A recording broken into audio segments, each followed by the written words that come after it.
બેસો બેસો.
તમારે બરાબર વંચાય રીતે રાખો.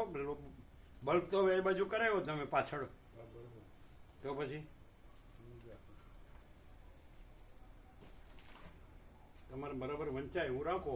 બીજું શું એમાં જોજો શું કરવાનું. રોજનો પછી આપણે હોય એટલે આઈડિયા આવી જાય ને. નથી બરાબર, સેન્ટર આવતું નથી.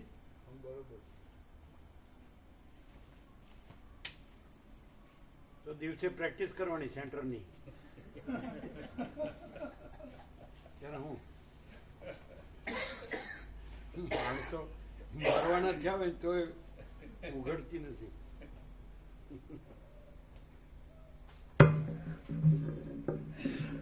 એમ થાય ને પાછું દેહ મરવાનો છે. હું ક્યાં મરવાનો છું? પાછો દેહ બનાવી લઈશ. દેહ ધરીને પાછો આવી અને પાછો એમની ભાષામાં વરઘોડા. ઓમ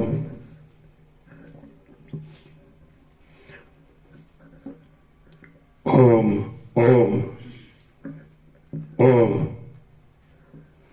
તમે ફરી વાર તો આવવાના જ, એટલે પાછો વરઘોડો કાઢવાનો ને.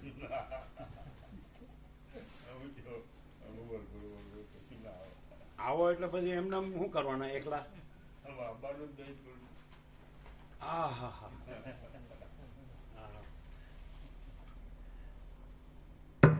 ઓમ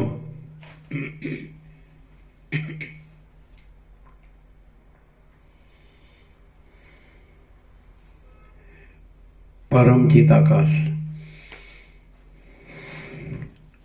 પરમ જ્યોતિ, અખંડ જ્યોતિ, મહાચિદાકાશ, સ્વયં પ્રકાશ, સંપૂર્ણ પ્રકાશ, પૂર્ણ બ્રહ્મ, અનંત તેજઘન, અનંત ચિતઘન, પરમાકાશ, કેવલ અનંત શુદ્ધ તેજઘન, પરમાકાશ, અખિલાત્મા, પૂર્ણ બ્રહ્મ, પરમાત્મા, પરમ ચિદાકાશ, પરમ જ્યોતિ, અખંડ જ્યોતિ, અનંત પૂર્ણ પરમ ચિદાકાશ, પરમ શાંતિ, સ્વયં સિદ્ધ, स्वयं प्रकाश, स्वयं पूर्ण, स्वस्वरूप, यही सब कुछ है, इसके सिवा कुछ नहीं है। शून्यभास, अनंत कोटि, महाकल्पो है ही नहीं। महाचिदाकाश, स्वयं प्रकाश, संपूर्ण प्रकाश, महाचिदाकाश ज्योति, अनंत, अखंड, अभेद, महाचिदाकाश ज्योति, महातत्व, महासामान्य, महाचिदाकाश, स्वसंवेद्य, सहज निर्विकल्प, महाचिदाकाश, परम कैवल्य, परम शांति, परम चिदाकाश, अनंत, पूर्ण, निरपेक्ष, सत, अनंत, संपूर्ण, अपरिघ, निर्भ्रांत, निरपेक्ष, वशिष्ठ राम, निर्वाण उत्तरार्ध, राउंड 40मो राउंड।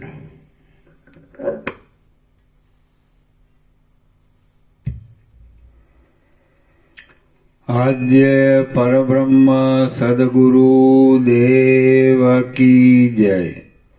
ओम श्री परमात्मने नमः।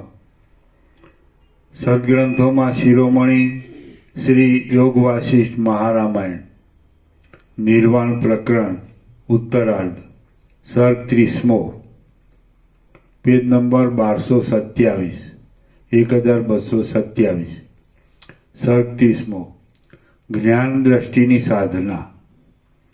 આ 30મા સર્ગમાં જે દ્રષ્ટિ વડે અહંકાર આદિ અવિદ્યાથી ઉત્પન્ન થયેલ નાના પ્રકારની ભ્રાંતિ શાંત થઈ જઈ ધીર પુરુષ બ્રહ્મની અંદર સ્થિર થઈ રહે તે દ્રષ્ટિ સાધવાની યુક્તિ બતાવવામાં આવશે। વશિષ્ઠ બોલ્યા, પરમપદની પ્રાપ્તિને રોકનારી અહંતા જ પરમ અવિદ્યારૂપ છે। એ અહંતાને કાયમ રાખી મૂળ પુરુષો તે વડે જ પરમપદને શોધે છે। એ વાત ઉન્મત્ત ચેષ્ટાના જેવી નિષ્ફળ છે। અજ્ઞાનથી ઉત્પન્ન થયેલ અહંકાર જ અજ્ઞાનનું એક ચિહ્ન છે।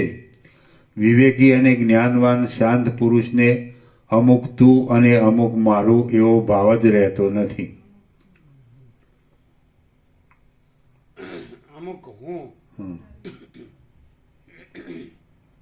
અમુક હું અને અમુક મારું।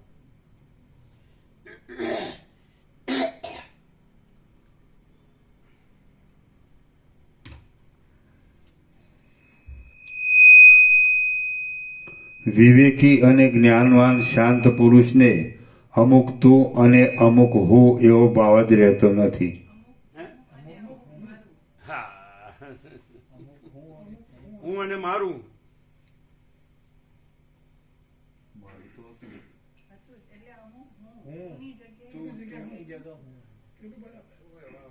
અમુક તું અને અમુક હા, અમુક હું અને અમુક મારું।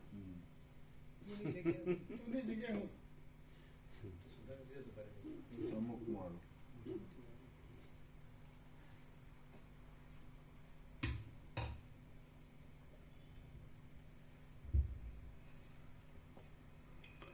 વિવેકી અને જ્ઞાનવાન શાંત પુરુષને અમુક હું અને અમુક મારું એવો ભાવ જ રહેતો નથી।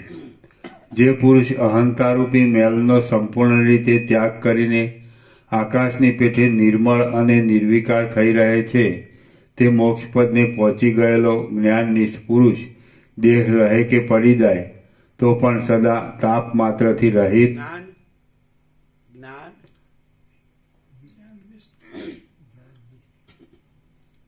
જે પુરુષ અહંતારૂપી મેલનો સંપૂર્ણ રીતે ત્યાગ કરીને આકાશની પેઠે નિર્મળ અને નિર્વિકાર થઈ રહે છે તે મોક્ષપદને પહોંચી ગયેલો જ્ઞાનનિષ્ઠ પુરુષ દેહ રહે કે પડી જાય તો પણ સદા તાપ માત્રથી રહિત અતિ શીતળ જ હોય છે।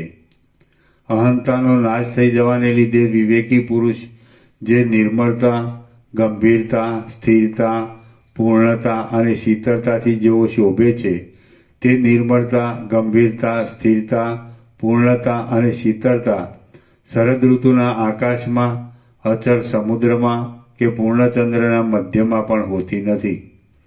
જેમ તે શીતળતા ફરી તે શીતળતા આપ નીચે બેઠે હા,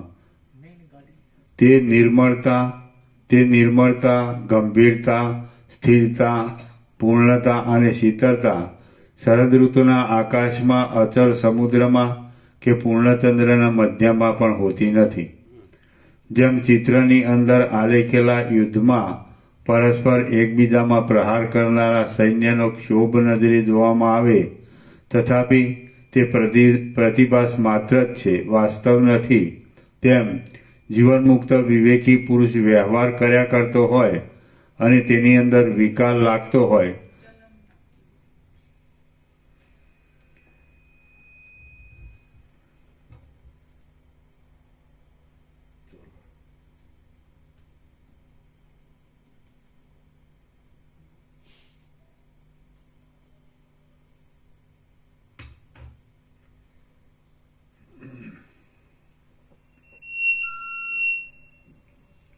જેમ ચિત્રની અંદર આલેખેલા યુદ્ધમાં પરસ્પર એકબીજામાં પ્રહાર કરનારા સૈન્યનો ક્ષોભ નજરે જોવામાં આવે, તથાપિ તે પ્રતિભાસ માત્ર જ છે, વાસ્તવ નથી, તેમ જીવનમુક્ત વિવેકી પુરુષ વ્યવહાર કર્યા કરતો હોય અને તેની અંદર ચલન લાગતું હોય તો પણ તે સદાકાળ સમાન સ્થિતિવાળો અને નિર્વિકાર જ રહે છે.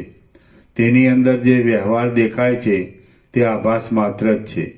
જેમ બળી ગયેલ કપડાના તંતુઓની રેખાઓનો સમૂહ કેવળ દેખાવ માત્ર જ છે, તેમ વિવેકી જીવનમુક્ત પુરુષની વાસના પણ તે પોતે પરબ્રહ્મ સાથે એક રસરૂપ થઈ જવાથી દેખાવ માત્ર જ છે. તેની એ વાસનારૂપ જ નથી. જેમ સમુદ્રના તરંગ આદિ વિભાગ જો કે જળથી જુદા જેવા લાગે છે, છતાં તે જુદા નથી પણ જલરૂપ જ છે, તેમ જીવનમુક્ત પુરુષમાં વાસના આભાસ માત્ર જુદે રૂપે દેખાતા છતાં પણ તેના આત્મ સ્વરૂપથી જુદી નથી. જેમ સમુદ્ર ભલે ચપળ તરંગોવાળો હોય તો પણ તે આખો જળરૂપ જ છે, તેમ બ્રહ્મ ભલે દ્રશ્ય પ્રપંચવાળું હોય તો પણ તે બ્રહ્મ જ છે, બીજું કાંઈ નથી. જે પુરુષ સુખ દુઃખરૂપી તરંગો વડે અંદર કશો ક્ષોભ નહીં પામતા બહાર ઉદાસીન, નિષ્પૃહ અને શાંત થઈ રહે છે તથા સદાકાળ પ્રસન્ન રહ્યા કરે છે તે મુક્ત કહેવાય છે. જેમ જળ પોતાની અંદર તરંગ આદિ વિવર્ત ભાવને પ્રાપ્ત થઈ જાય છે, તેમ ચિદાત્મા પોતાના શુદ્ધ ચૈતન્ય સ્વરૂપમાં અહમભાવની સૃષ્ટિરૂપે વિવર્ત ભાવને પ્રાપ્ત થઈ જાય છે. તો તેમાં વળી ભિન્ન ભિન્ન ભાવોની કલ્પના કેવી હોય? જેમ આકાશની અંદર ધુમાડાના ગોટાઓ બાજી જઈ વાદળા રૂપે થઈ જતા તેમાં હાથી, ઘોડા આદિ અનેક આકારો જેવી રચના દેખવામાં આવે છે, પરંતુ તે ધુમાડાથી જુદી નથી, તેમ પરમાત્માની અંદર અનેક સૃષ્ટિઓ જોવામાં આવે છે, પણ તે પરમાત્માથી જુદી નથી. હે શ્રવણને માટે આવેલા વિવેકી શ્રોતાઓ, તમે કશો ખેદ કરશો નહીં, પણ એ ઉપદેશ પ્રમાણે આ સર્વ દ્રશ્ય પ્રપંચ ચેતન તત્વના વિવર્ત રૂપ છે એમ વિચાર દ્વારા દ્રઢ સમજી લઈ તમે એ દ્રશ્ય પ્રપંચનું કશું સ્વરૂપ જ નહીં દેખાવાથી વિલાસવાળા બની જઈ સર્વથી ઉત્કૃષ્ટ આનંદમય સ્થિતિ ભોગવો, કેમ કે મારા ઉપદેશ વડે તમે તત્વજ્ઞ થયેલા છો. અંકુર પોતાની અંદર વૃક્ષ, પત્ર, ફળ આદિ ભાવને અનુભવે છે, તે જ પ્રમાણે અજ્ઞાન વડે વીંટાયેલો અવિવેકી પુરુષનો આત્મા તો આકાશના જેવો અસંગ અને નિર્વિકાર છે, તો પણ પોતાની અંદર જ અજ્ઞાનને લીધે જગતને અને અહંકારને અનુભવે છે. જેમ ફરતા ઉંબાડિયાની જ્વાળામાં દંડ, ચક્ર આદિ આકાર ભ્રાંતિ વડે દેખાય છે, છતાં વાસ્તવિક રીતે તે નથી, અને જેમ વિધુર પુરુષના ચિત્ત વડે કલ્પાયેલી મનોમય સ્ત્રી મન વડે અનુભવમાં આવતા છતાં પણ વસ્તુતઃ ખરી નથી, તેમ બહાર રૂપ આદિ વિષયની સત્તા અને અંદર મનની સત્તા અધિષ્ઠાનને લીધે સત્ય દેખાય છે. આમ અધિષ્ઠાનની સત્તાને લીધે દેખાતા છતાંય તે ભ્રાંતિરૂપ હોવાને લીધે સત્ય નથી. હે દેવતુલ્ય શ્રોતાઓ, આ જગત જે રીતે ઉત્પન્ન થાય છે તે રીતે સ્થિતિને પ્રાપ્ત થાય છે. આ જગત જે રીતે ઉત્પન્ન થાય છે, જે રીતે સ્થિતિને પ્રાપ્ત થાય છે, જે રીતે પોતાના કાર્યો કરે છે, જે રીતે સુખ દુઃખનો અનુભવ કરાવે છે, જે રીતે તે નાશ પામી જાય છે અને જે રીતે તે દેશકાળ સાથે સંબંધ રાખે છે, એ સર્વ મેં તમને ઉત્પત્તિ, સ્થિતિ, ઉપશમ આદિ પ્રકરણમાં યુક્તિપૂર્વક બતાવી છે. તો તે પ્રમાણે વિચારી લઈ એ સર્વ મિથ્યા છે એમ નિશ્ચય રાખી તમે સુખથી શાંત થઈ રહો. શાંત અને વિવેકી પુરુષ વ્યવહાર કરતો હોય તો પણ ઇષ્ટ અનિષ્ટ વસ્તુનો સંયોગ થતાં તે શબની પેઠે કશા વિકારને પ્રાપ્ત થતો નથી, કેમ કે તેનું ચિત્ત અંદર નિર્વાણને પ્રાપ્ત થઈ ગયેલું હોય છે. જીવનમુક્ત પુરુષની અહંતા એ આભાસ માત્ર હોવાથી મન અને વાસનાથી રહિત છે. તે પુરુષ જીવે ત્યાં સુધી આ જગતને અવલંબી રહે છે અને જગત તથા તેનો ભોગતા જીવ એ બંને જ્યાં સુધી કાયમ રહે ત્યાં સુધી ચૈતન્ય રૂપ જ છે, કેમ કે તેને પોતાને એ સર્વ ચેતનના વિવર્તરૂપ સમજાયાથી જરા પણ જડ અંશ દેખાતો નથી. આમ એ પરમ પદરૂપ જ છે.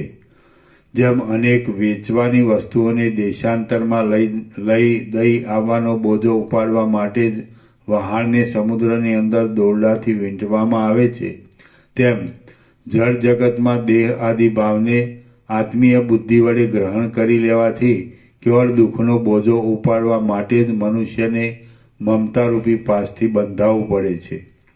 જેમ ભૈરવ જપ આદિથી મરી ગયા પછી મળવાનું સ્વર્ગ આદિ પદ જીવતાને ન મળી શકે, તેમ અજ્ઞાનનો અનુભવ થવાથી જાણે ભયભીત થઈ રહેલી મોક્ષ સત્તા પણ અજ્ઞાનીનો આશ્રય જ કરતી નથી.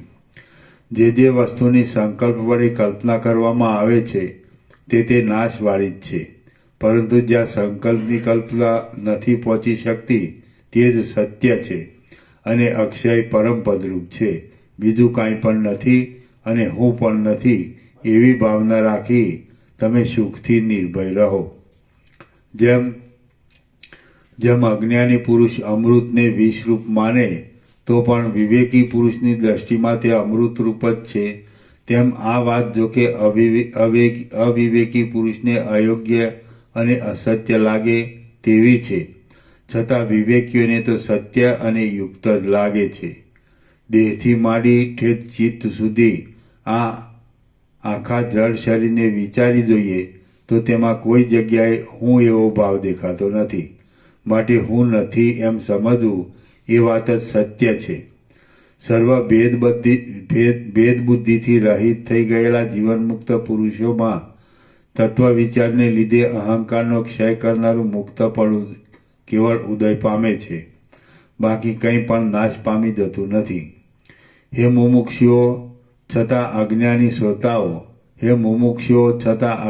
શ્રોતાઓ, મુક્તિ મેળવવામાં ભોગોના ત્યાગ, આત્મવિચાર અને મન ઇન્દ્રિય વગેરેને નિગ્રહ કરવાનો પોતાનો પુરુષાર્થ એ ત્રણ સિવાય બીજા કશાનો ખપ પડતો નથી.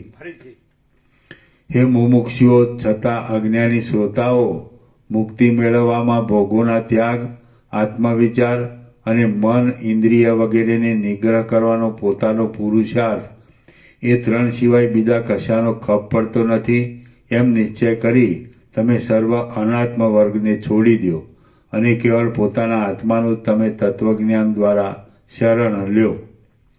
ઉપર પ્રમાણે અહંકાર સુધી સર્વ દ્વૈત ભ્રાંતિને સમાવી દઈને મનને સર્વ વાસના માત્રથી રહિત કરીને બ્રહ્મભાવ રૂપે કરવું તેને શ્રુતિઓ અને વિદ્વાનો મોક્ષ કહે છે. પરંતુ એવી સ્થિતિ તત્વજ્ઞાન પ્રાપ્ત થયા વિના કદી પણ થતી નથી અને તે તત્વજ્ઞાન પણ જગતરૂપી ભ્રાંતિને પોતાના પેટમાં ધારણ કરી રહ્યું હોય તો પરમાર્થરૂપ નથી, કેમ કે જગતની ભ્રાંતિ મિથ્યારૂપે પણ જ્યાં સુધી રહે ત્યાં સુધી નેહ નાનાસ્તિ કિંચન, નાના પ્રકારના ભેદો આત્મામાં કંઈ પણ નથી ઇત્યાદિ શ્રુતિઓ વડે એક અદ્વૈતમાં વિશ્વાસ બેસે તો પણ રાગ આદિ દોષોની પ્રબળતાને લીધે અને ઘણા લાંબા કાળથી જગતની સત્યતા વિશેની ભ્રાંતિ દ્રઢ રીતે ચોંટી ગયેલી હોવાથી બરાબર દ્રઢ વિશ્વાસ બેસી શકતો નથી. આથી જીવને અનાદિકાળથી સંસારના બંધનમાં ફસાવવું પડે છે. શાસ્ત્ર આદિકમાં દ્રઢ વિશ્વાસ રાખો, તેમજ જગત અને હું એ બંને મિથ્યા છે અને સાવ છે જ નહીં એમ સારી રીતે દ્રઢ નિશ્ચય રાખો. જ્યારે બંધુ વર્ગ ધન અને શરીર વગેરેમાં નિષ્પૃહ રહીને પરમાર્થરૂપ પરમ તત્વને ઓળખી લેવામાં આવે છે, ત્યારે જ દેહ આદિ ઉપાધિ વિશિષ્ટ તથા ચિદાકાશરૂપ વિવેકી જીવ અને તેની દ્રષ્ટિમાં આભાસ રૂપે દેખાતું આ જગત એ બંને શુદ્ધ ચૈતન્ય થઈને રહે છે. વાસ્તવિક રીતે એ જ મુક્તિનો ઉપાય છે, બીજો નથી. શ્રી યોગ વાસિષ્ઠ મહારામાયણમાં નિર્વાણ પ્રકરણના ઉત્તરાર્ધનો પરમાર્થ ઉપન્યાસ યોગ નામનો સર્ગ 30મો સમાપ્ત. સર્ગ 31મો મોક્ષ સાધનના ઉપાય. આ 31મા સર્ગમાં જડ જગત આદિ પદાર્થ સત્ય હો કે અસત્ય હો, પરંતુ ચેતનમાં જ તેનો સમાવેશ થઈ જવાથી તે ચેતનરૂપ છે. જેથી કશાનો નાશ થતો નથી, માત્ર જ્ઞાન થતાં વસ્તુ સ્વરૂપ સમજાયાથી પોતાનું સ્વરૂપ કે જે પરમ પદરૂપ છે તેમાં સ્થિતિ થાય છે. આ વાત કહેવામાં આવશે. વશિષ્ઠ બોલ્યા, ચિદાકાશ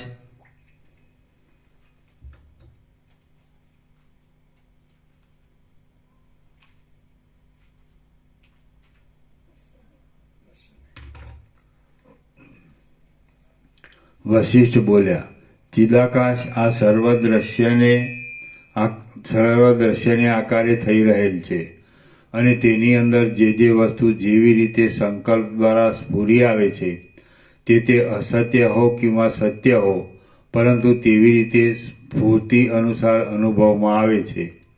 પોતાના સ્વપ્નની અંદર જેમ ચિદાત્મા બહાર અનેક આકારે થઈ રહેલા અનુભવમાં આવે છે, તેમ ચેતન તત્વ પણ પ્રથમ અભ્યાસને લીધે બહારના આકારે અનુભવમાં આવે છે. તેમજ કેમ જાણે પોતે બહાર પદાર્થોને રૂપે થઈ રહેલ હોય તેમ ભાસે છે.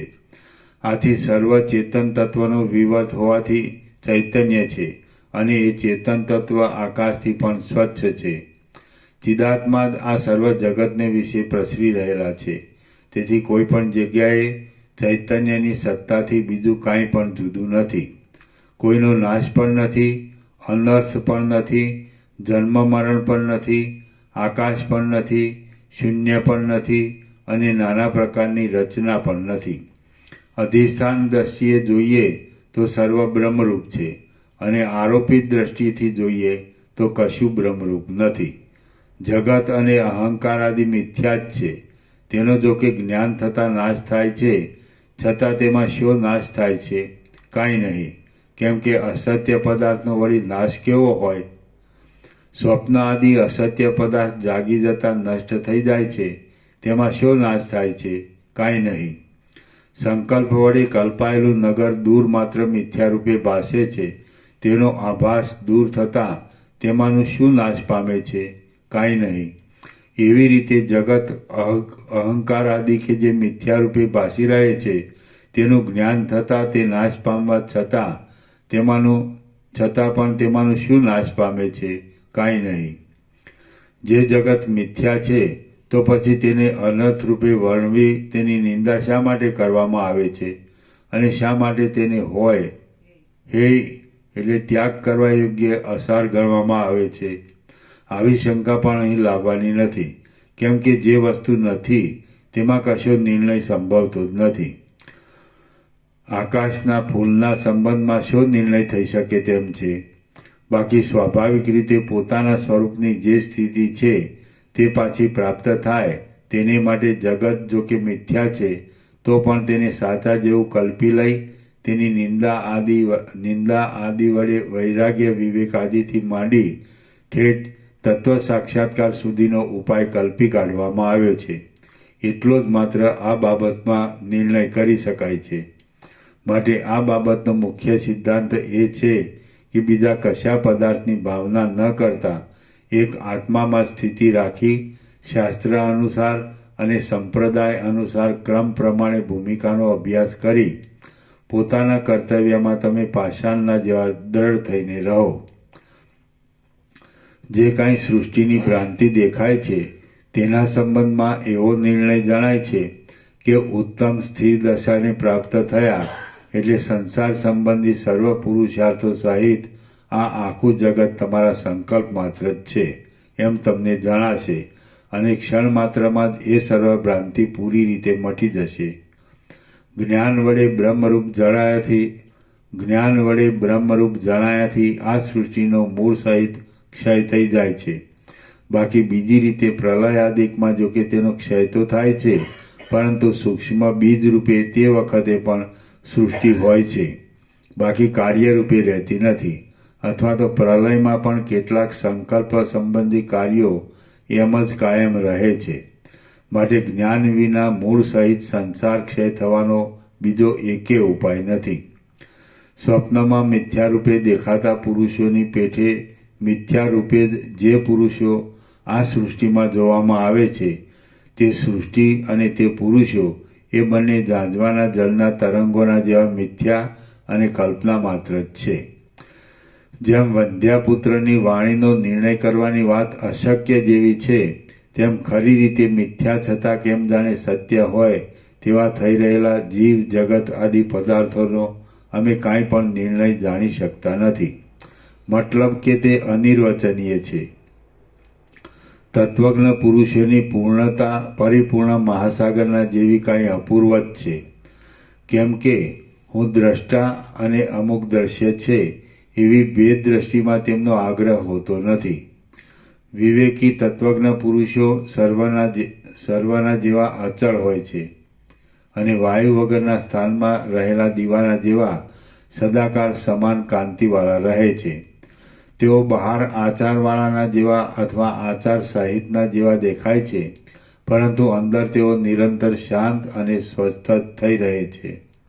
જ્ઞાનનિષ્ઠ જીવનમુક્ત પુરુષના ચિત્તની અંદર ચારે બાજુ જળ વડે ભરપૂર અને ગંભીર એવા મહાસાગરના જેવી કાંઈ અપૂર્વ પૂર્ણતાનો ઉદય થાય છે અને તેમની અંદરની શીતળતાનો પ્રકાશ કાંઈ અપૂર્વ જ છે. મૂર્ખ પુરુષ વાસનામય હોય છે, પણ વિવેક વડે જોવા જઈએ તો વાસના નિર્મૂળ હોવાથી નથી અને તેને કોઈ વિવેક વડે જોતું નથી. તેથી જ આ ભવાટવીમાં ભટકવું પડે છે. વસ્તુનું બરાબર સ્વરૂપ નહીં સમજાયાથી જે ભ્રાંતિ દેખાતી હોય તે વસ્તુનું યથાર્થ સ્વરૂપ સમજાયાથી નષ્ટ થઈ જાય છે. આ બાબતમાં અતિ સ્પષ્ટ દ્રષ્ટાંત જોઈતું હોય તો અંધારાનું છે. જ્યાં સુધી પ્રકાશ વડે બરાબર ન જોઈએ ત્યાં સુધી તો અંધારું દેખાય છે, પરંતુ દીપક આદિ પ્રકાશ વડે તેને જોવા માંડીએ તો એ અંધારું ક્યાંય જતું રહે છે. એવી રીતે જ્યાં સુધી આત્મજ્ઞાનનો પ્રકાશ ન થાય અને ખરું વસ્તુ સ્વરૂપ ન ઓળખાય ત્યાં સુધી તો અવિદ્યા રહે છે.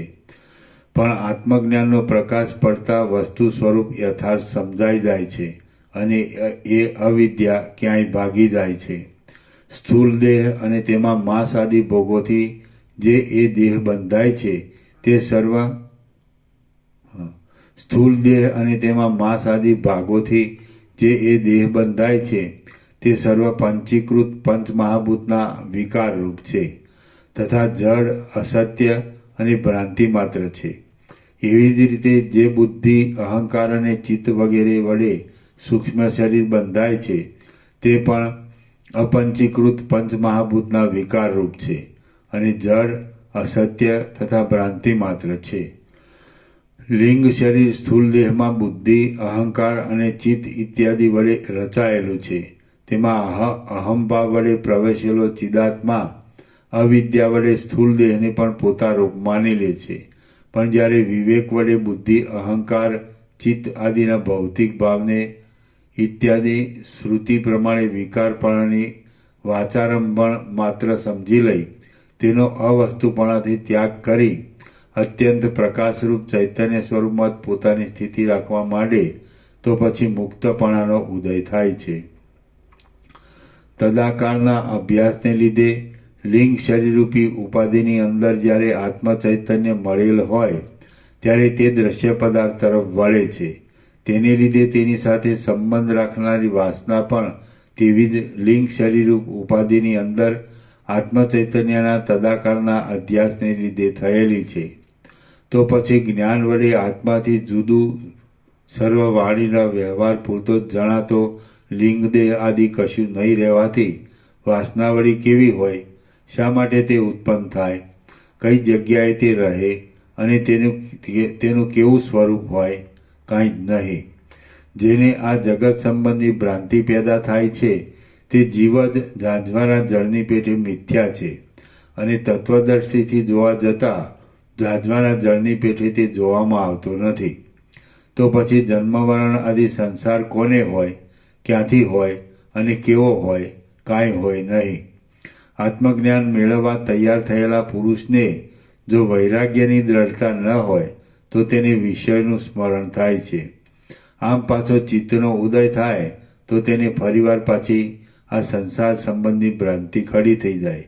માટે કશા દ્રશ્ય પદાર્થનો આશ્રય નહીં કરતા આકાશની પેઠે અસંગ, નિર્વિકાર અને સ્વચ્છ થઈ જઈ આત્મનિષ્ઠ થઈ રહેવો અને ભૂમિકાના અભ્યાસ વડે પાછું કોઈ વખત આ સંસારરૂપી ભ્રાંતિનું સ્મરણ જ ન થાય એ રીતે એને ભૂલી જવું, એ જ આ લોકમાં પરમ કલ્યાણરૂપ છે.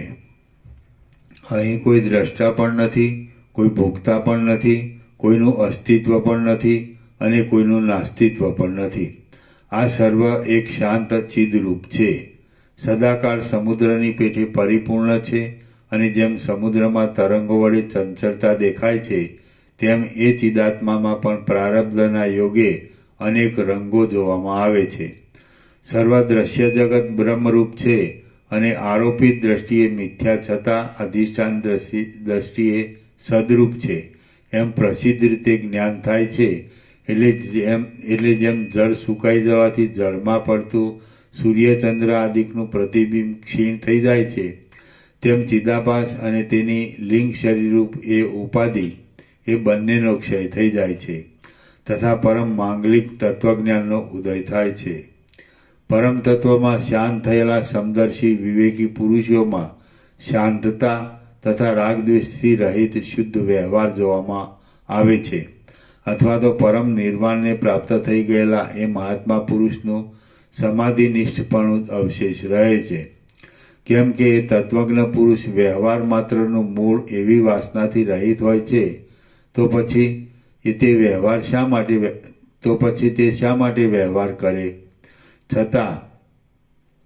છતાં જ્યાં સુધી મોક્ષ દશા પૂર્ણ સ્થિતિને પ્રાપ્ત થઈ નથી ત્યાં સુધી ચિત્તમાં રાગ, દ્વેષ, ભય વગેરે વિકારોનો ઉદય ન થવા દેતા તે આવી પડેલો વ્યવહાર કરે જાય છે. તત્વજ્ઞ પુરુષ રાગ, ભય, ક્રોધ વગેરે વિકારથી રહિત થઈ જઈ ચિત્તને સમાધિનિષ્ઠ રાખી મુક્ત દશાને પ્રાપ્ત થઈ પોતે શિલારૂપ છતાં નિરંતર શિલારૂપ ન હોય એવો ચપળ થઈને રહે છે. જેમ કમળના બીજની અંદરના ભાગમાં સૂક્ષ્મ રૂપે આખી કમલીની રહી હોય તેમ સ્વપ્ન જેવી આ જગતની ભ્રાંતિ પણ આત્માની અંદર જ અનન્યપણે જુદાપણા વિના રહેલી છે. પણ તે બહાર આત્મા વિના ક્યાંય બીજી જગ્યાએ રહેલ નથી. જગતના બાહ્યપણાની ભાવના કરવાથી તે બાહ્ય રૂપે દેખાય છે અને આત્મા રૂપે તેની ભાવના કરવાથી તે આત્મરૂપ દેખાય છે. એ પરમ તત્વરૂપી અધિષ્ઠાનની અંદર જેવી જેવી દ્રઢ ભાવના કરવામાં આવે છે તેવું એ તત્વ જ વિવર્ત રૂપે થઈ જાય છે. જેવી અંદર સ્વપ્ન આદિની ભ્રાંતિ જોવામાં આવે છે તેવી જ આ બહારની જગત આદિ ભ્રાંતિ નજરે પડે છે. જેમ બે જુદા જુદા પાત્રોમાં રહેલા દૂધમાં કશો ભેદ નથી તેમ સ્વપ્ન સૃષ્ટિ અને બહારની સૃષ્ટિ એ બંનેમાં પણ કશો ભેદ નથી. એ બંને આત્મારૂપી અધિષ્ઠાનની અંદર ભ્રાંતિ વડે કલ્પાયેલ છે. વળી સ્વપ્ન સૃષ્ટિનું અસ્થિરપણું અને બહારની સૃષ્ટિનું અસ્થિરપણું એ પણ ભ્રાંતિ માત્ર છે. જાગ્રત અવસ્થાનો દેહનો અને સ્વપ્નનો આધાર આધેય ભાવ પણ જળ તરંગની પેઠે કલ્પના માત્ર જ છે. સ્વપ્નાદિકમાં દેખાતા પદાર્થોનું જ્યાં સુધી આત્મમયપણું નથી સમજાતું ત્યાં સુધી તે આત્માથી જુદી રૂપે દેખાવાથી જુદા જણાય છે. પણ જ્યારે એ સર્વ સ્વપ્નની વસ્તુઓનું આત્મમયપણું સમજાય એટલે તત્કાળ જાગી જતા સર્વનો બાદ થઈ જાય કશું આત્માથી જુદું જણાતું નથી અને પાછું તે મનમાં પણ આવતું નથી. એવી જ રીતે જાગ્રત અવસ્થામાં દેખાતા પદાર્થો પણ જ્યાં સુધી અજ્ઞાનને લીધે આત્માથી ભિન્ન મનાય ત્યાં સુધી તે જુદા લાગે છે. પણ જ્ઞાન થતાં જો આત્મારૂપ જ સમજાઈ જાય તો આત્માથી જરા પણ જુદા જણાતા નથી અને પાછા જુદે રૂપે ચિત્તમાં આવતા પણ નથી. પરમાત્માનું શુદ્ધ ચૈતન્ય સંકલ્પ માત્રથી રહિત છે તથા શાંત છે અને તેમાં જગત જીવ આદિ ભાવોની ભાવના કરવામાં આવે તો એ તત્વ એવી તરહનું દેખાય છે.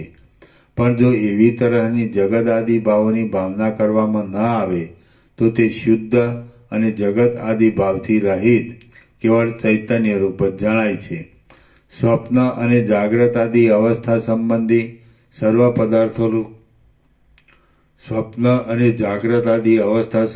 સર્વ પદાર્થોનું જ્ઞાન શાંત થઈ જતા કેવળ શુદ્ધ ઈશ્વરી ચૈતન્ય જ અવશેષ રહે છે અને તે અસ્તિત્વનું નિરૂપણ કરનાર દેશકાળરૂપી આધાર ન હોવાને લીધે અસ્તિત્વના વ્યવહારનો વિષય નથી.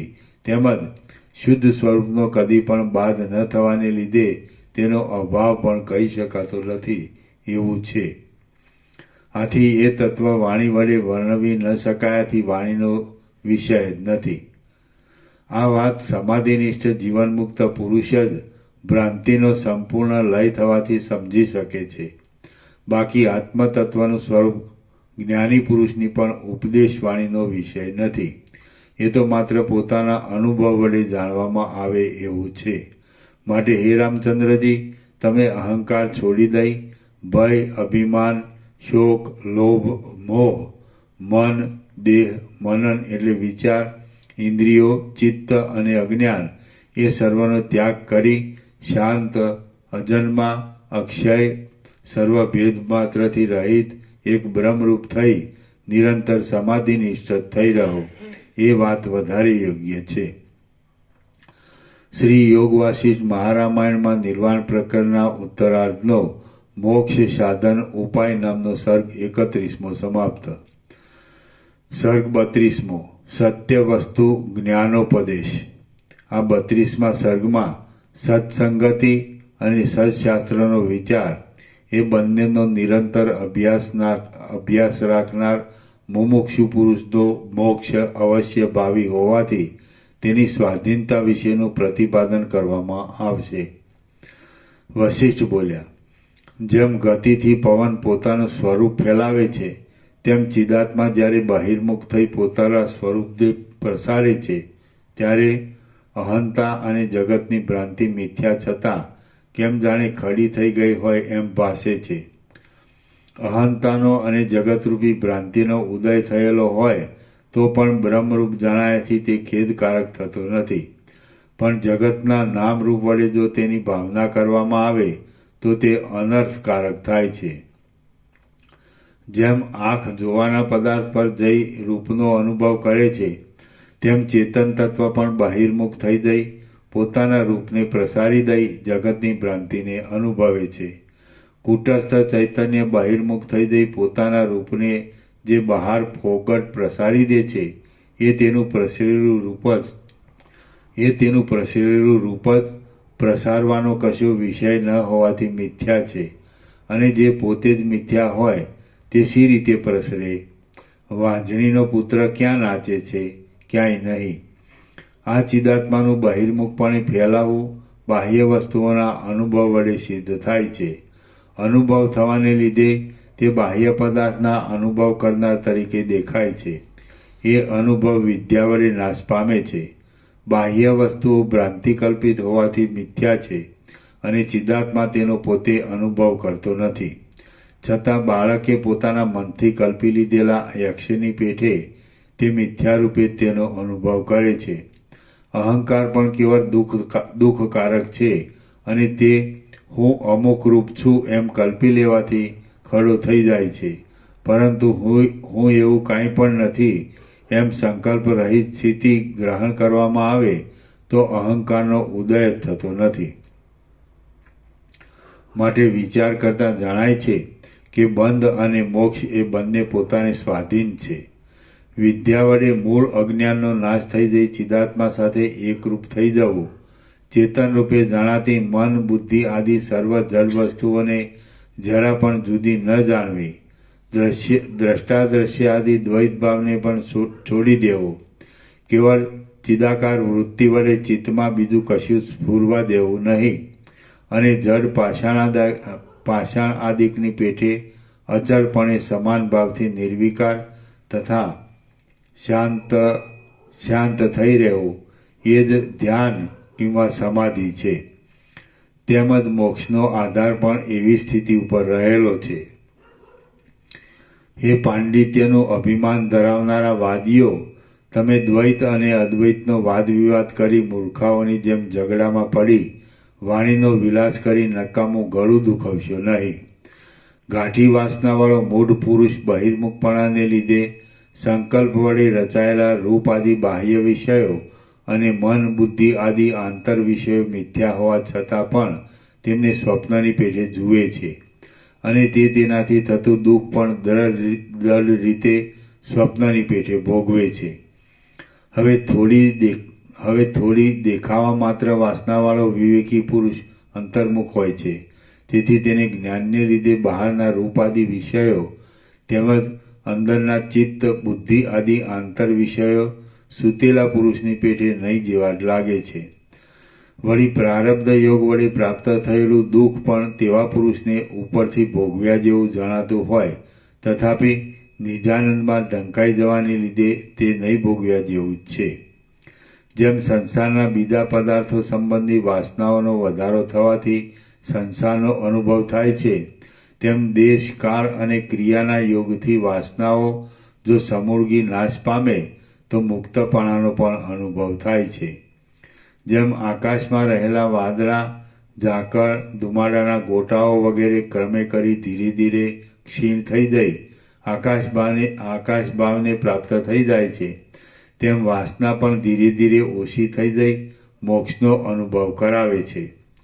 જેમ વિદ્વાનોના સમાગમથી વિદ્યાભ્યાસની વૃદ્ધિ થતાં મૂઢપણું બહુ ઓછું થઈ જઈ પાંડિત્યને પ્રકટ કરે છે, તેમ બ્રહ્મની અંદર અહંકારના ક્રમે કરી ક્ષય થતાં પ્રતિદિન વાસના ક્ષીણ થઈ જઈ છેવટે મોક્ષ દશાને પ્રાપ્ત કરે છે. મેં બતાવેલી યુક્તિ વડે એક પરબ્રહ્મથી હું એવી જુદી કાંઈ વસ્તુ જ નથી અને શરીર હોય અથવા પડી જાય ત્યારે પણ અહંકારવાળો જીવ બ્રહ્મથી જુદી સત્તાવાળો નથી એમ જેને અંદર દ્રઢ નિશ્ચય થઈ જાય અને સમાધિપૂર્વક પૂર્ણ શાંતિ રહે તેને દ્રઢ બોધ થયો કહેવાય છે. આ પરમ ચૈતન્ય તત્વમાં વાયુમાં જેમ પ્રવાહ અને ગતિ કલ્પવામાં આવે છે, તેમ જગત જીવ આદિ સર્વ ભાવ કલ્પવામાં આવે છે અને હું કોણ છું તથા આ જગત શી રીતે થયું છે વગેરે વિચાર કરવાથી એ તત્કાળ સમી જાય છે. હું એવી કાંઈ વસ્તુ જ નથી એમ દ્રઢ નિશ્ચય થવો એ જ મોક્ષ છે. તો પછી એ નિશ્ચય કરવામાં શા માટે મૂર્ખ બનવું? તે અહંકારનો અભાવ, સત્સંગતિ અને વિચાર એ બંને વડે તત્કાળ અનુભવમાં આવે છે. જેમ પ્રકાશ વડે અંધકાર જતો રહે છે અને દિવસ વડે રાત્રિ જતી રહે છે, તેમ તત્વવેત્તા પુરુષના સમાગમથી અહંકારરૂપી બંધન ક્ષીણ થઈ જાય છે. હું કોણ છું? આ દ્રશ્ય જગત શી રીતે થયું? જીવ શી વસ્તુ છે અને જેના વડે પ્રાણ આદિનું ધારણ થાય છે તે જીવન શું છે? એ બધું તત્વવેત્તા મહાત્મા પુરુષોનો સમાગમ કરી જ્યાં સુધી જીવભાવ ન રહે ત્યાં સુધી વિચારવાનું છે. તત્વવેત્તા પુરુષરૂપી સૂર્યનું સેવન કરવાથી જ્ઞાનનો ઉદય થતાં આ જગત ચૈતન્ય રૂપે જ ભાસે છે અહંકાર પણ ચિદાત્માથી જુદો ભાસતો નથી. વસ્તુ રૂપને ઢાંકી દેનારું અજ્ઞાન નાશ પામી જાય છે અને એક ક્ષણમાં જ વાસ્તવ તત્વનું જ્ઞાન થાય છે. માટે એ તત્વવેદતા રૂપી સૂર્ય નિરંતર સેવવા યોગ્ય છે.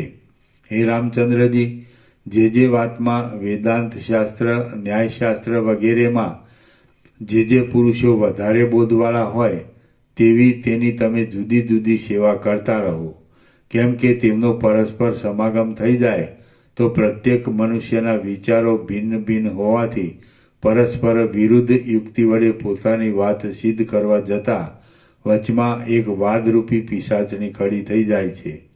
આમ વાદરૂપી પિશાચનો ઉદય થાય છે એટલે શ્રોતા ભલે વિવેકી હોય તો પણ યુક્તિ વડે સિદ્ધ થતું અને તાર્કિકોથી પ્રતિપાદન કરાતું પ્રત્યેક તત્વ એટલે જીવ ચૈતન્ય મુખ્ય છે અને મારે પોતાને માટે એ વાતનો સ્વીકાર જ વધારે શ્રેષ્ઠ છે એવી ભ્રાંતિ પેદા થાય છે અને તેમાંથી અનર્થમાં ઉતરવું પડે છે.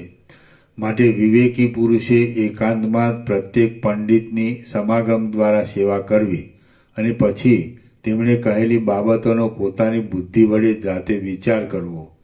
પોતાની બુદ્ધિની વૃદ્ધિને માટે અથવા શુદ્ધિને માટે તે પંડિતે કહેલા વિષયની શ્રુતિ, યુક્તિ, પોતાનો અનુભવ અને તે સંબંધમાં બીજા વિદ્વાનોના સંવાદ ઇત્યાદિ દ્વારા રત્નની પેઠે પરીક્ષા કરવી. પછી જે સર્વ સંકલ્પ માત્રથી રહિત હોય અને સત્ય હોય તે પરમ તત્વનું નિર્વિકલ્પ સમાધિ દ્વારા તન્મયપણું સંપાદન કરવું. વિદ્વાન પુરુષોના સમાગમ વડે બુદ્ધિને પરમ તીક્ષ્ણ બનાવી દઈ એક અજ્ઞાનરૂપી લતાના કટકે કટકા કરીને તમે તેને નિર્મળ કરી નાખો. આ વાત સંભવિત છે અને થઈ શકે તેવી છે. માટે જ હું તમને કહું છું. આ વાત અમે પોતે જાતે અનુભવેલી છે. અમે કંઈ બાળક પણ નથી અને મિથ્યાવાદી પણ નથી. આકાશની અંદર વાદળા, ઝાકળ વગેરે થવાથી તેનું કાંઈ અનિષ્ટ થતું નથી, તેમ કાંઈ ઇષ્ટ પણ થતું નથી.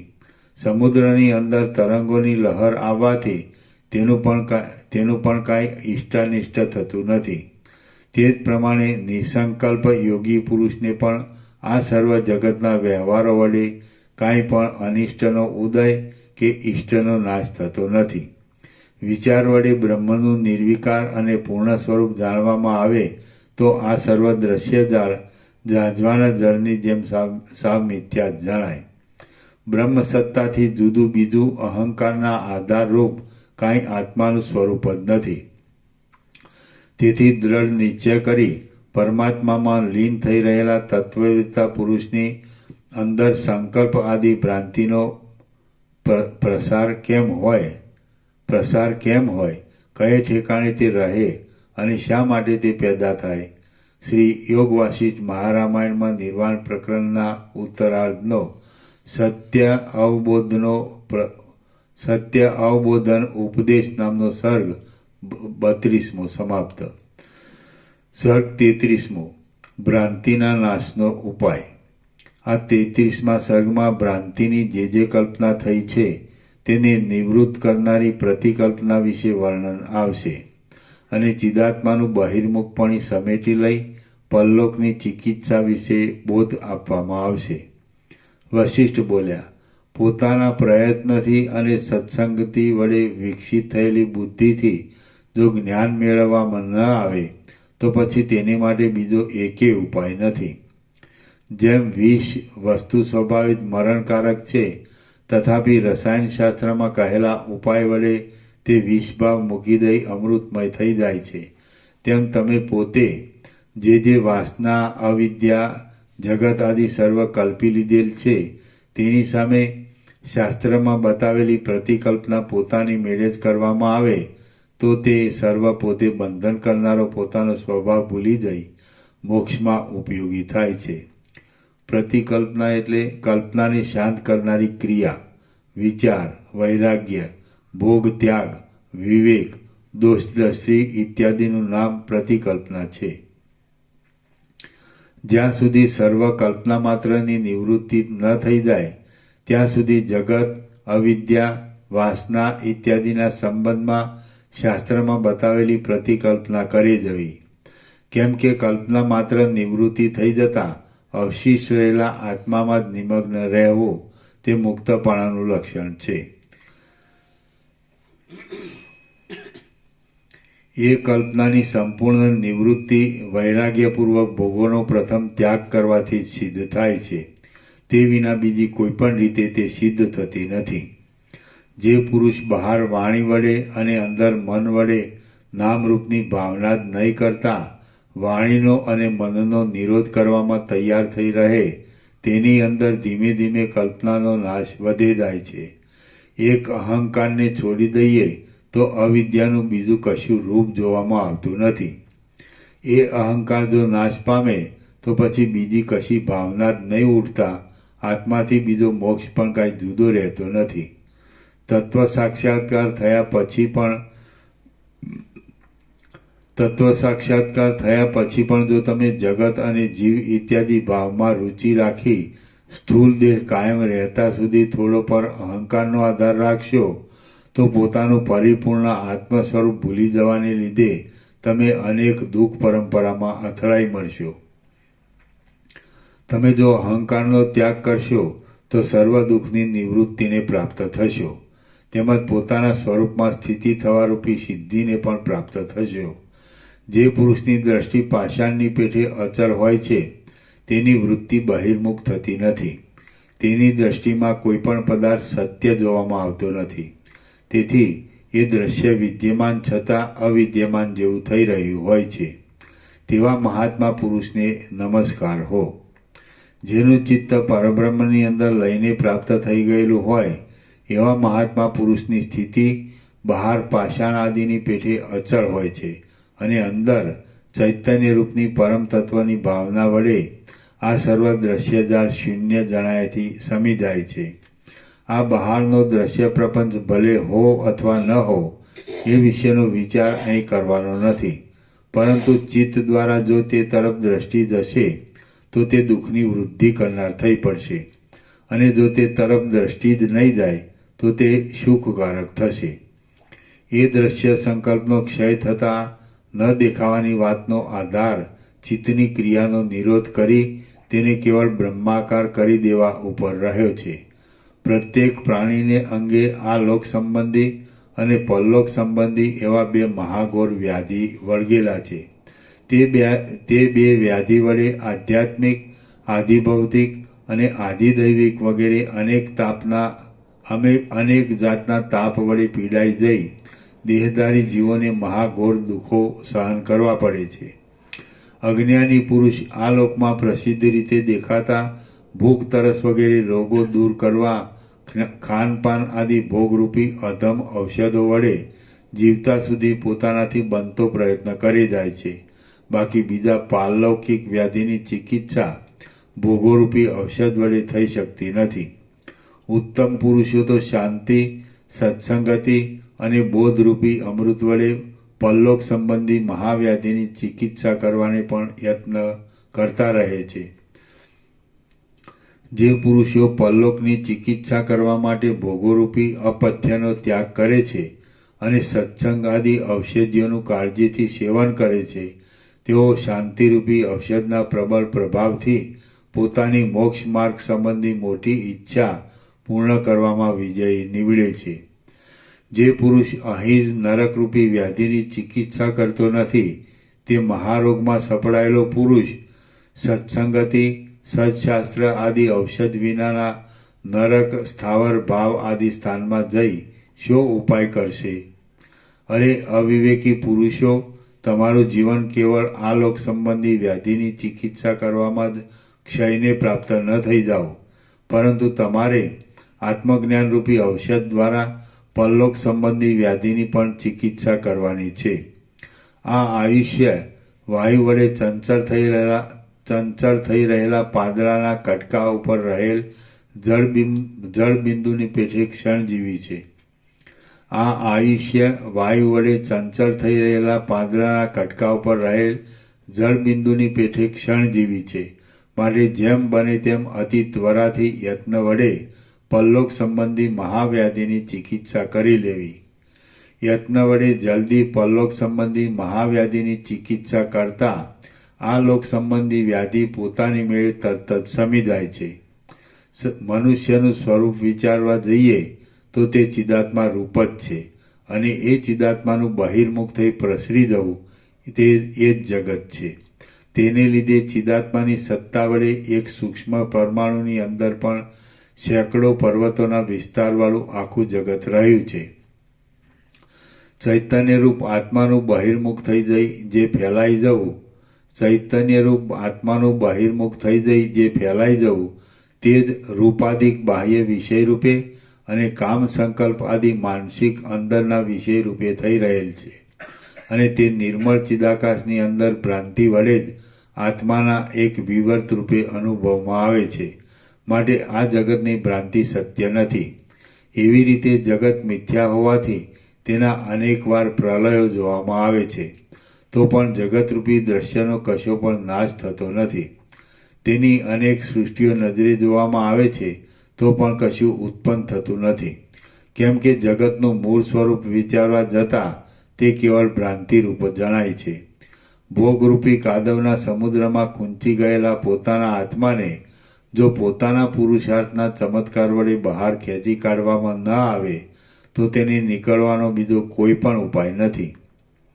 જે મનુષ્ય મન નહીં જીતાવાને લીધે મૂઢપણાથી કેવળ ભોગોરૂપી કાદવમાં ખૂંચેલો રહે છે તે પુરુષની જેમ સમુદ્રને નદી નાળાના પાણી જઈ મળે છે તેમ અનેક આપત્તિઓ આવી પડે છે. જેમ આયુષ્યના આરંભકાળમાં જ પ્રથમ બાલ્યાવસ્થા જોવામાં આવે છે તેમ મોક્ષ દશાના આરંભકાળમાં જ પ્રથમ રાગની શાંતિ કરનાર ભોગોનો ત્યાગ જોવામાં આવે છે. તત્વજ્ઞ જીવનમુક્ત પુરુષની જીવનરૂપી નદી જો કે સુખ દુઃખરૂપી અનેક તરંગોવાળી હોય છે તો પણ કેમ જાણે ચિત્રમાં આલેખેલી હોય તેમ શાંત રૂપે એક સરખી રીતે કશા પણ ગડબડાટ વિના રહ્યા કરે છે અને તેમાં ક્ષોભ પેદા કરનારો વિષય રાગ હોતો નથી.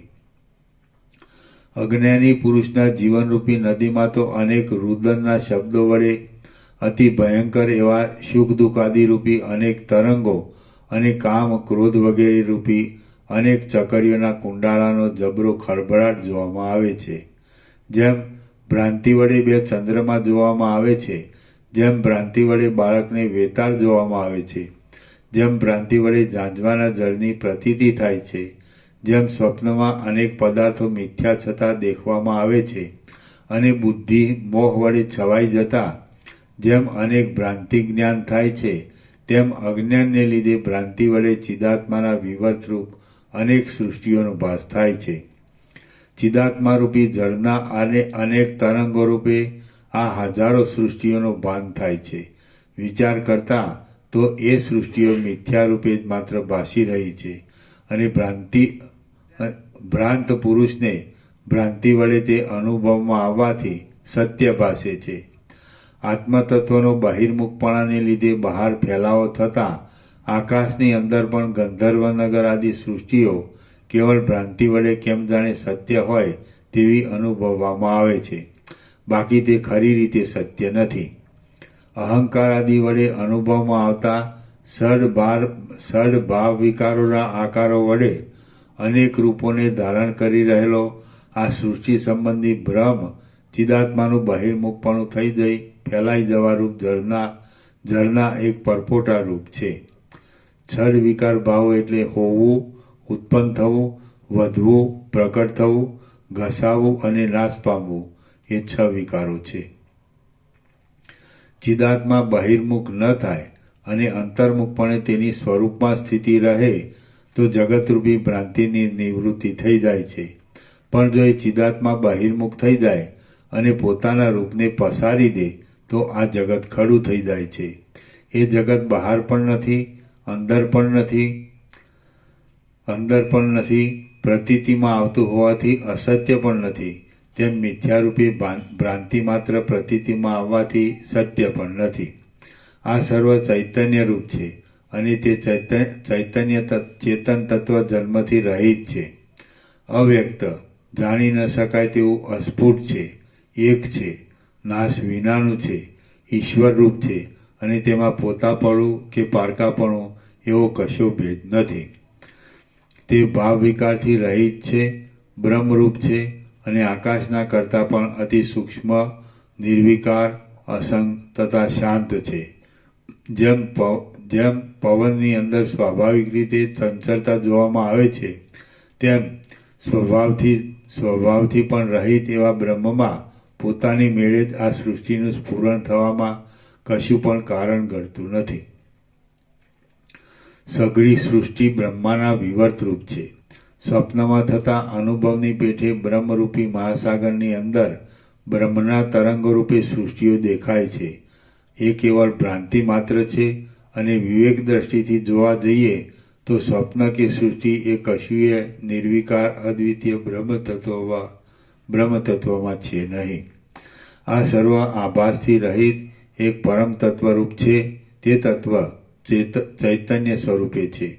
ધર્મ વિનાનું હોવાથી ચેતનપણારૂપી ધર્મથી પણ રહિત છે અને સર્વત્ર એક સરખી રીતે ભરપૂર છે. આ જગત સદરૂપ પણ નથી, અસદરૂપ પણ નથી અને સદ અસદરૂપ પણ નથી, પરંતુ અનિર્વચનીય જ છે. તેમજ બ્રહ્મ તત્વના વિવર્તરૂપ હોવાથી અદ્વિતીય બ્રહ્મરૂપ છે અને સદા નિત્ય છે.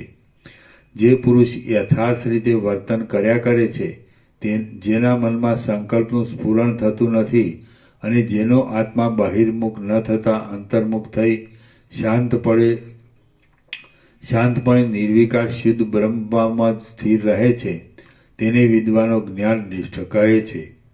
આ સંસારમાં દેહરૂપ ઉપાધિ વડે યુક્ત હોવા છતાં જે પુરુષને માટી વડે બનાવેલા પૂતળાની પેટે કશો સંકલ્પ સ્ફૂરતો નથી તથા જીવભાવ સહિત આ આખું જગત એક આત્મચૈતન્યમાં જ ઘડી ગયેલું દેખાય છે, તે મહાત્માને વિદ્વાનો જ્ઞાનનિષ્ઠ કહે છે. જેમ સંકલ્પ વડે ખડું થઈ ગયેલું નગર સંકલ્પનો ક્ષય થતાં પાછું જોવામાં આવતું નથી, તેમ આત્મચૈતન્ય બહિર્મુખ થતા સંકલ્પથી ઉત્પન્ન થયેલ આ જગત અને જીવ એ બંને આત્મચૈતન્ય અંતર્મુખ થતા સંકલ્પનો ક્ષય થઈ જવાથી અધિષ્ઠાન ચૈતન્યમાં સમી જાય છે અને પાછા જોવામાં આવતા નથી. સર્વ દ્રશ્ય જળ પદાર્થોનું કારણ એક પ્રકૃતિ મૂળ અવિદ્યા છે. તે પ્રકૃતિ કારણ વિનાની છે, તો પણ સાક્ષી તરીકે તેને સિદ્ધ કરનાર આત્મા છે. તે આત્માનું ધ્યાન ધરવું તેનું નામ મુક્તિ છે. આ જગતમાં કોઈ પણ પદાર્થનો કશો સ્વભાવ જ છે નહીં. જગત સંબંધી સર્વ અનુભવો સર્વના અધિષ્ઠાનરૂપ મહાચૈતન્યરૂપી જળના દ્રવ રૂપે છે. આ સૃષ્ટિ સંબંધી અનુભવો મહાચૈતન્યરૂપી પવનની લહરરૂપ છે. તે અધિષ્ઠાન દ્રષ્ટિએ ચિદાકાશરૂપ છે અને અધ્યસ્થ દ્રષ્ટિએ શૂન્યરૂપ છે. આ વિવેક તમારે પોતાને સૂક્ષ્મ દ્રષ્ટિ વડે સમજવાનો છે. પવન અને તેની ગતિ એ બંને જેમ અભિન્ન છે, તેમ બ્રહ્મ અને સૃષ્ટિ એ બંને અભિન્ન છે. પોતાની ભ્રાંતિને લીધે તેમનો જે ભેદ જોવામાં આવે છે તે સાવ અસત્ય છે. સ્વપ્નમાં જેમ પોતાના મરણનો મિથ્યારૂપે અનુભવ થાય છે, તેમ તે સાવ મિથ્યા છતાં અનુભવમાં આવે છે. જ્યાં સુધી અંતઃકરણમાં તત્વ સંબંધી યોગ્ય વિચાર પ્રકટ ન થાય ત્યાં સુધી ભ્રાંતિ રહ્યા કરે છે, પરંતુ જ્યાં સ્પષ્ટ રીતે તાત્વિક વિચાર ચિત્તમાં ઉદય પામે છે, ત્યાં એ ભ્રાંતિ પણ બ્રહ્મથી જુદી ન રહેતા બ્રહ્મરૂપ જ થઈ જાય છે. ભ્રાંતિ પોતે તો સસલાના શિંગડાની પેઠે અસત્ય વસ્તુ છે, એટલે તત્વદ્રષ્ટિએ જોવા જતાં તેનું સ્વરૂપ જ દેખાતું નથી. બાકી તેમાં રહેલો સત્તા સ્ફૂર્તિરૂપી અંશ તો બ્રહ્મથી જુદો પડી શકતો નથી. માટે અતિ સ્વચ્છ નિર્વિકાર પરબ્રહ્મ જ છેવટે વિચાર કરતા અવશેષ રહે છે. હે રામચંદ્રજી, તમે દેહ સંબંધી લાગેલી જરા, મોહ આદિ વિકારોનો બોજો વહેવાની મિથ્યા ભ્રાંતિ છોડી દઈ ચિદાકાશપણાને પ્રાપ્ત થાઓ. તે ચિદાકાશ આદિ, મધ્ય અને અંતથી રહિત છે, નિર્મળ છે, સર્વત્ર સમાન રૂપે રહેલ છે, નિત્ય છે, મંગળમય છે અને અદ્વિતીય છે. શ્રી યોગ વાસિષ્ઠ મહારામાયણમાં નિર્વાણ પ્રકરણના ઉત્તરાર્ધનો સત્ય અર્થ ઉપન્યાસ યોગ નામનો સર્ગ 33મો સમાપ્ત. સર્ગ 34મો દ્રષ્ટિ સૃષ્ટિ ટાળવાનો ઉપાય. આ 34 સર્ગ 34મો. ઓમ ઓમ ઓમ. પાના નંબર પેજ નંબર 1239. બરાબર. પ્રસાદ આપી દો. પ્રસાદ આપી દો.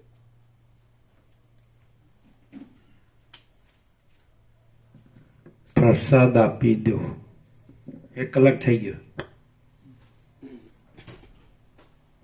839.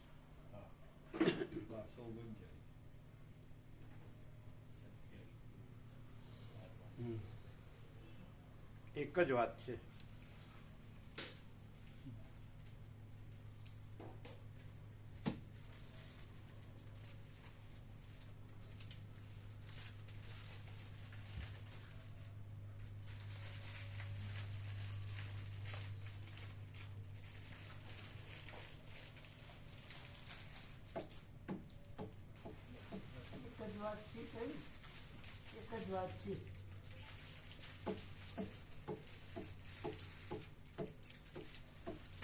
તમે કયો લ્યો, તમને અમે સાંભળી છે ને તમે સાંભળો છો. આ બધું એક જ વાત છે. તમે સાંભળો ને અમે સાંભળીએ, સરખું જ સાંભળીએ, બધા જ સરખું સાંભળે. બોલો ને, આખા જગતના જીવો જાણે. બોલો, બધાય માણસો જાણે.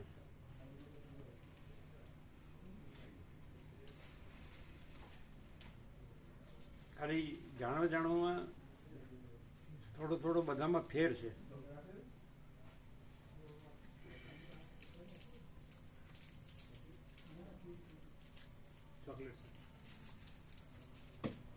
જાણતા હોય પણ એ તો ધ્યાન ના આપી.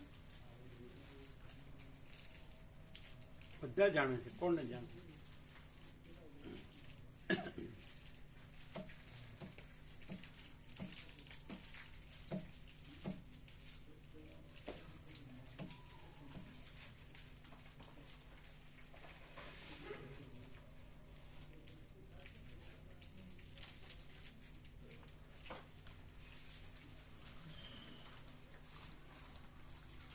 શબ્દથી પછી દરેકની બુદ્ધિ જુદો જુદો અર્થ કરે. જો શબ્દથી કહેવામાં આવે તો પછી દરેકની બુદ્ધિ જુદો જુદો અર્થ કરે. અને છતાં એવા શબ્દો પણ છે કે જેનો જુદો અર્થ ન કરી શકાય.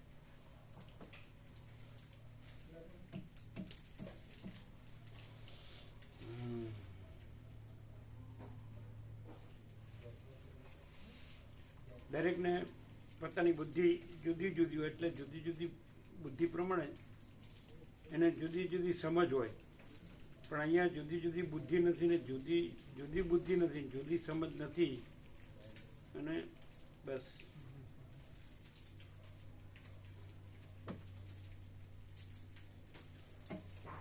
આદિથી રહિત, અંતથી રહિત એક શુદ્ધ તત્વ જ છે. પછી તત્વ શબ્દ કહીએ એટલે એનો બધા જુદો જુદો અર્થ કરે. પણ અમારે જુદી બુદ્ધિ નથી, જુદો અર્થ નથી. બધાને જુદી જુદી બુદ્ધિ અને જુદી જુદા અર્થની ભ્રાંતિ છે. અને અહીં જુદી જુદી બુદ્ધિ અને જુદા જુદા અર્થની ભ્રાંતિ છે જ નહીં. આદિથી રહિત, અંતથી રહિત એક જ શુદ્ધ તત્વ છે. હવે તત્વનો તમારે જ્યાં ઠરાવો ત્યાં ઠરાવો. જે અર્થ તમારી બુદ્ધિથી કરો એ કરો. અમારી અંદર પાક્કું છે.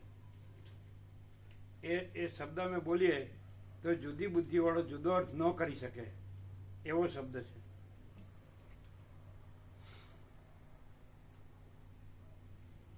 બોલો.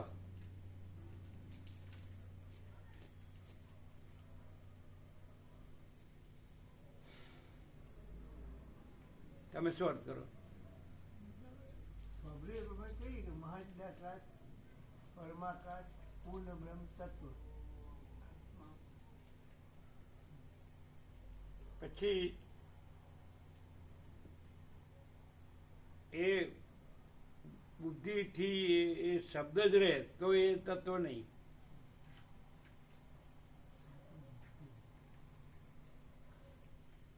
બુદ્ધિથી શબ્દ અને અર્થ ન રહે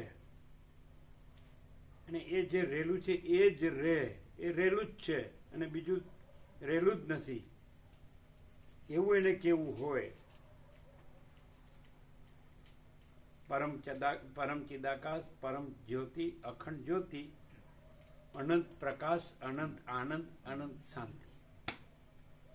બોલો, ગમે એવી પહેલા માણસથી છેલ્લા માણસ સુધી, સૃષ્ટિથી પ્રલય સુધી, મહાપ્રલય સુધી કોઈ પણ બુદ્ધિ અને કોઈ પણ અર્થ એમાં થઈ જ ન શકે.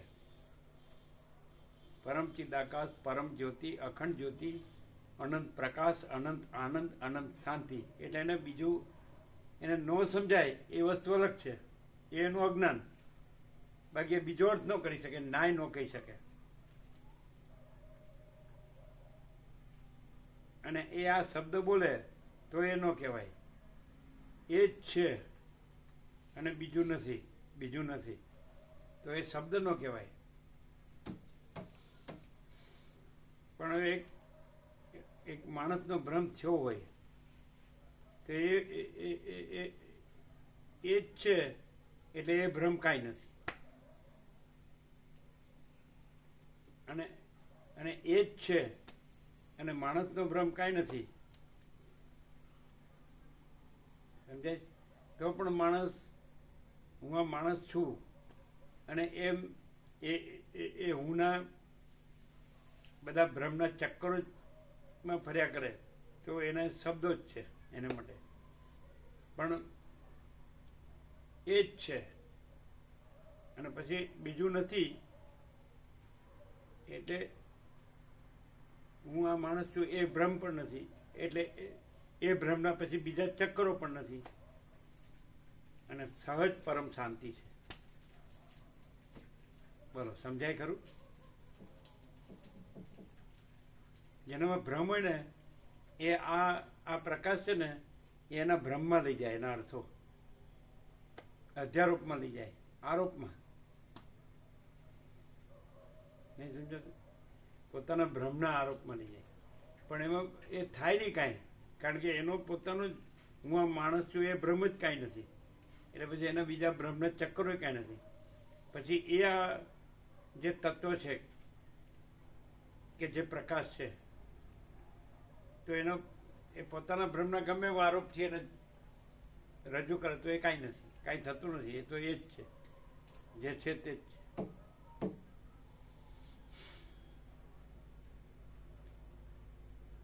આમ સમજાય ખરું?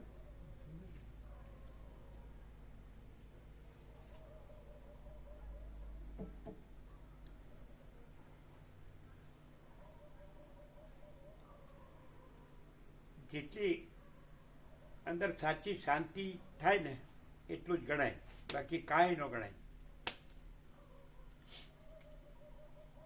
અને ભ્રમ હોય ને એ કાંઈ નથી એવો ભ્રમ હોય ને, અજ્ઞાન કહો કે મોહ કહો, અવિવેક અવિચાર કહો કે રાગદ્વેષ કહો કે હું તો મારું તારું કહો, કાંઈ પણ, ત્યાં સુધી એ જે આત્માની સાચી શાંતિ છે ને એ અનુભવાય જ નહીં. અને આત્માની સાચી શાંતિ અનુભવાય ને તો બીજી ભ્રાંતિ હોય જ નહીં. ભ્રાંતિ હોય તો સાચી નથી. શું કહો? આત્માની સાચી શાંતિ એ કહેવાની વસ્તુ નથી, બોલવાની કે સાંભળવાની, બોલવાની, વિચારવાની, એમાં બીજું કાંઈ છે જ નહીં આત્માની. અને જે બાળક હોય નિર્દોષ, નિર્વિકાર, તો એ કેવું હોય, ગાઢ નિદ્રામાં શાંત, પરમ શાંત, કે એમાં કોઈ વિકાર જ ન હોય. તો ત્યાં ચૈતન્ય તો છે જ, શુદ્ધ ચૈતન્ય તો છે જ. એ શુદ્ધ ચૈતન્ય, શુદ્ધ શાંતિ જ ત્યાં છે, કારણ કે બીજી કોઈ ભ્રાંતિ ત્યાં છે જ નહીં. હું નથી, જગતે નથી. બસ એ વર્ણન તો આવું થાય, બાકી બધો ભડભડિયો. ભડભડિયો સમજો જ ને? ભડભડિયો એટલે બહુ બોલકો હોય ને એ મગજ ચડાવવાનું, બીજું કાંઈ નહીં. સાચો માણસ હોય ને, સાચો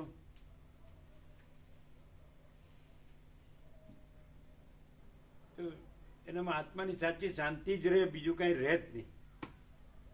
આત્મા એટલે શુદ્ધ ચૈતન્ય.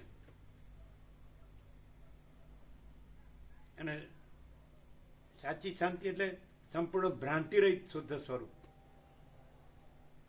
શુદ્ધ ચૈતન્ય, સંપૂર્ણ ભ્રાંતિ રહિત શુદ્ધ ચૈતન્ય. એ તો અનંત છે ને અખંડ છે.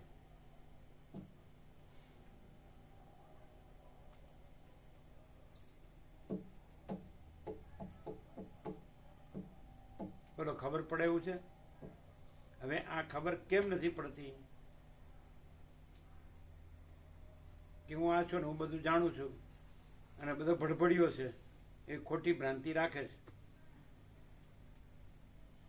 અને આ જે આખી ભ્રાંતિનું દ્રશ્ય છે તો એમાં જ એને કશુંક લાગે છે. જે કાંઈ નથી એવું આ ભ્રાંતિનું આખું દ્રશ્ય છે, એમાં જ એને કશુંક લાગે છે.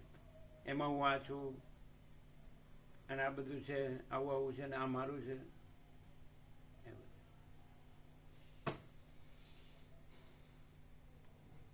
એટલે જે સંપૂર્ણ ભ્રાંતિ રહિત શુદ્ધ ચૈતન્ય, નિશુદ્ધ શાંતિ,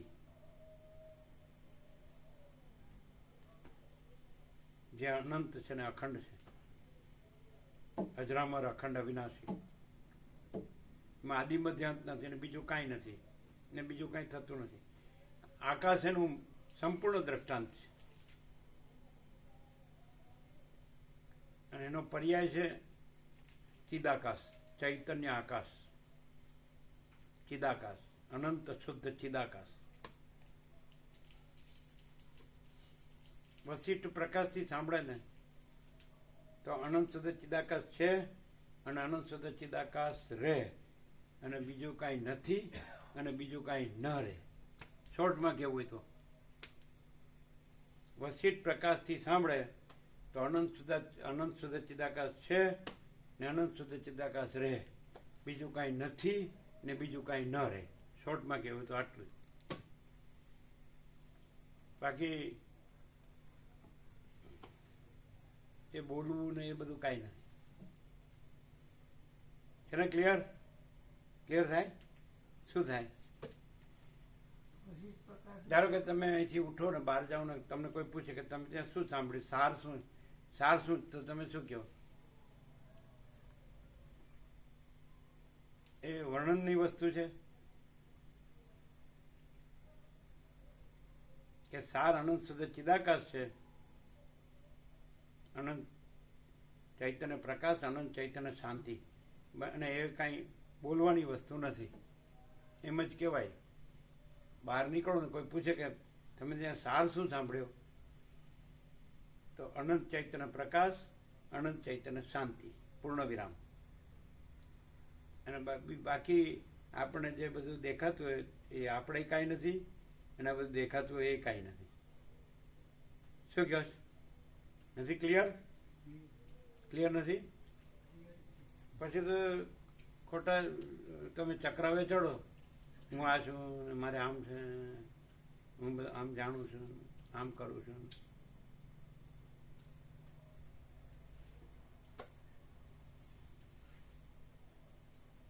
અનંત મહાસાગરમાં અનંત ચક્રીઓ કાંઈ નથી અને અનંત મહાસાગર જ છે.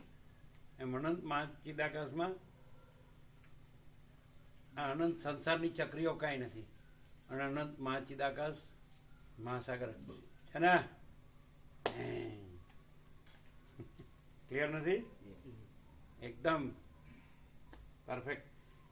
અનંત મહાસાગરમાં અનંત ચક્રીઓની ભ્રાંતિ કાંઈ નથી, અનંત મહાસાગર જ છે. એમ અનંત મહાચિદાકાશ મહાસાગરમાં અનંત સંસાર ભ્રાંતિની ચક્રીઓ કાંઈ નથી અને અનંત મહાચિદાકાશ મહાસાગર જ છે. એમ છે ને? ક્લિયર? જેને ફૂલ લાઈટ થઈ જાય ને તો મહાચિદાકાશ પરમ કૈવલ્ય, પરમ શાંતિ. છે ને?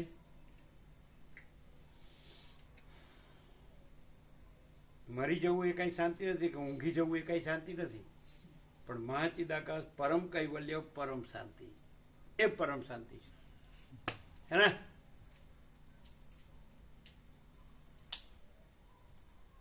ચલિए.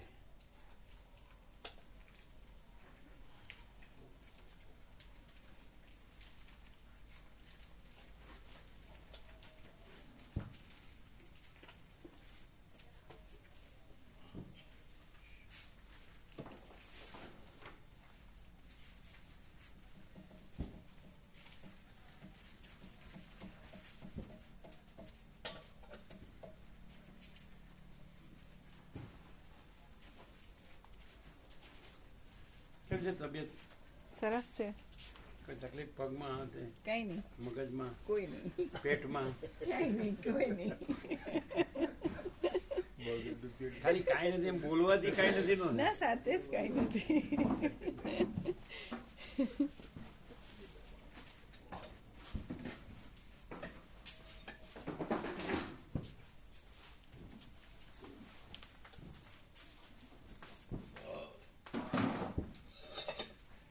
કેમ છે તમને? બરાબર? એકદમ પ્રસાદ લેવાય છે? હા ફૂલ લ્યો છો ને? એક જ ટાઈમ જ્યારે આવું છું પછી તો ગોળી ગળ્યા પછી તો ઓછું થવા વાળી કરતું ને ગોળી ફૂલ લઈ લીધી ને? હજી 2 દદી અત્યારની હવાની બાકી છે એટલે લેવાની? ચાલુ જ છે પૂરી કરવાની? પૂરી કરવાની ડૉક્ટર અનુભવી? ટાઈમની હતી ને એટલે થઈ છે ડૉક્ટરે કહ્યું સરળ છે, ભાવિક છે ને હા, બહુ અનુભવી. સારા ડૉક્ટર બારું કેવો લાભ છે? આમ પ્રકાશ તો છે જ, પણ જો એમાં બિલકુલ ભ્રાંતિ નથી, એટલે બિલકુલ ભ્રાંતિ ન રહે ને તો એ અનંત પ્રકાશ, અનંત આનંદ, અનંત શાંતિ સહજ છે જ, અને ભ્રાંતિ છે જ નહીં. કોઈ હું નથી ને કોઈ જગત નથી.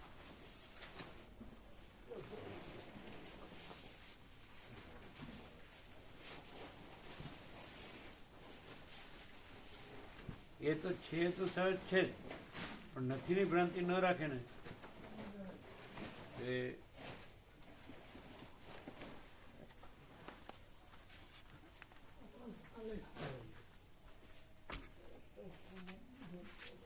એ રહે ને સહજ પરમ શાંતિ, મહાચિદાકાશ પરમ કૈવલ્ય પરમ.